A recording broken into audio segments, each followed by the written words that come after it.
ఓం నమో భగవతే వాసుదేవాయ. భక్తివాహిని ఛానల్కి స్వాగతం. ఈ ప్రపంచంలో ఎన్నో అద్భుతాలున్నాయి. సముద్రపు లోతులు, ఆకాశంలోని నక్షత్రాలు, కంటికి కనిపించని అణువులు, ఇవన్నీ అద్భుతమే. కాని వీటన్నిటికంటే మించి నీ లోపల నివసించే ఆ పరమాత్మ తత్వాన్ని, ఆ ఆత్మను చూసినవాడు నిజంగానే అదృష్టవంతుడు. అసలు ఆ ఆత్మ ఏంటో తెలిసినవాడు ఆశ్చర్యపోతాడు. దాన్ని మాటల్లో చెప్పేవాడు విస్తుపోతాడు. వినేవాడు మంత్రముగ్ధుడవుతాడు. కాని విన్నవారిలో చాలామందికి మాత్రం అది ఎప్పటికీ అంతుచిక్కని ఒక మిస్టరీగానే మిగిలిపోతుంది. ఎందుకో తెలుసా? మనసు అజ్ఞానంతో నిండినప్పుడు సత్యం దగ్గరగా ఉన్నా అది మనకు కనిపించదు. ఈరోజు నీ మనసులో ఉన్న ఆ అజ్ఞానపు తెరలను తొలగించి ఆ ఆత్మను దర్శించే ఆ మహాద్భుతమైన మార్గాన్ని సాక్షాత్తు కృష్ణ పరమాత్మే నీకు బోధించబోతున్నాడు. ఈ వీడియోను గనక నువ్వు మధ్యలోనే ఆపేసి వెళ్ళిపోతే నీ జీవితంలో అతిపెద్ద సత్యాన్ని తెలుసుకునే, నిన్ను నువ్వు దర్శించుకునే ఈ అరుదైన అవకాశాన్ని శాశ్వతంగా కోల్పోతావు. బ్రతుకంతా అజ్ఞానిలా భ్రమల్లోనే కొట్టుమిట్టాడుతావు. కాబట్టి గుండె నిబ్బరంతో ఒక్క సెకను కూడా దాటవేయకుండా ఆఖరి వరకు చాలా జాగ్రత్తగా విను. శ్రీమద్ భగవద్గీతలోని 2వ అధ్యాయం సాంఖ్యయోగంలో 29వ శ్లోకం ద్వారా కృష్ణ పరమాత్మ ఆత్మతత్వం యొక్క గొప్పతనాన్ని, మానవుని పరిమితులను ఇలా వెల్లడించారు. ఆశ్చర్యవత్ పశ్యతి కశ్చిదేన మాశ్చర్యవద్వదతి తథైవ చాన్యః ఆశ్చర్యవచ్చైనమన్యశృణోతి శ్రుత్వాప్యేనం వేద న చైవ కశ్చిత్. దీని భావమేమిటంటే, భగవానుడిలా అంటున్నారు, కొందరు ఆత్మను ఎంతో అద్భుతమైనదిగా దర్శిస్తారు, కొందరు దానిని అద్భుతమైనదిగా వర్ణిస్తారు, మరికొందరు ఆత్మ గురించి అద్భుతమైన విషయాలను వింటారు. అయితే ఇంతగా విన్నప్పటికీ, అర్థం చేసుకున్నట్లు అనిపించినప్పటికీ వాస్తవానికి ఆ ఆత్మను సంపూర్ణంగా తెలుసుకున్నవారు ఎవ్వరూ లేరు అని ఆత్మ యొక్క అనంతత్వాన్ని కృష్ణుడు చాలా సులభంగా వివరించాడు. ఈ శ్లోకంలో కృష్ణుడు వాడిన ఆశ్చర్యం అనే పదం మనల్ని లోతుగా ఆలోచింపజేస్తుంది.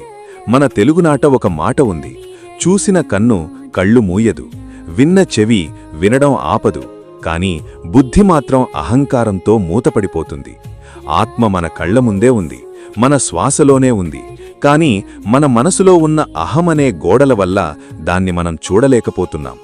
మనం ఎంతసేపు దేవుడి గురించి విన్నా, ఎన్ని తత్వాలు చదివినా అది మన అనుభవంలోకి రానంతవరకు మనం అజ్ఞానులమే. ఆ ఆత్మను అర్థం చేసుకోవడం అంటే ఏదో పెద్ద చదువు చదవడం కాదు, అన్నీ వదిలేసి నిన్ను నువ్వు నిశ్చలంగా గమనించడం. నిజానికి మనం ప్రతిరోజూ దాన్ని చూస్తూనే ఉంటాం. నువ్వు నిద్రపోయి లేచినప్పుడు నీకు నీవుగా గుర్తొచ్చే ఆ మొదటి స్పృహే ఆత్మ. కాని మనం ఆ స్పృహను పక్కన పెట్టి ప్రపంచం అనే మాయా ప్రపంచంలో పడిపోతాం. అందుకే కృష్ణుడంటున్నాడు, కొందరు వింటారు కాని వారికి అర్థం కాదు. ఎందుకంటే మనం సత్యాన్ని వినడం కంటే మనకు నచ్చిన అబద్ధాలను నమ్మడానికే ఇష్టపడతాం.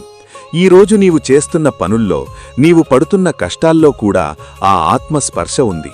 దాన్ని గుర్తుపట్టడానికి ఒక చిన్న ప్రయత్నం చెయ్యి. అప్పుడు నీకు కూడా అది అద్భుతంగా అనిపిస్తుంది. జీవితంలో మనం అద్భుతాల కోసం ఎక్కడెక్కడో వెతుకుతాం.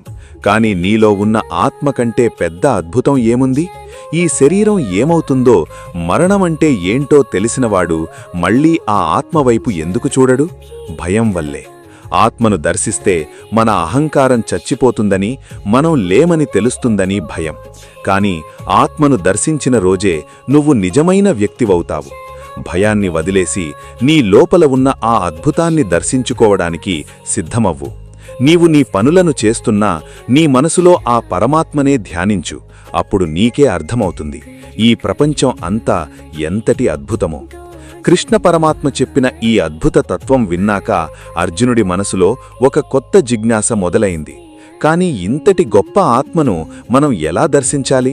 అసలు దీనికి ఏవైనా ఆటంకాలున్నాయా? ముందు ముందు కృష్ణుడు చెప్పబోయే శ్లోకాలు వింటే ఏ శరీరంలో ఉన్నా ఈ ఆత్మను ఎవ్వరూ చంపలేరనే నమ్మకం నీలో గట్టిగా నాటుకుంటుంది.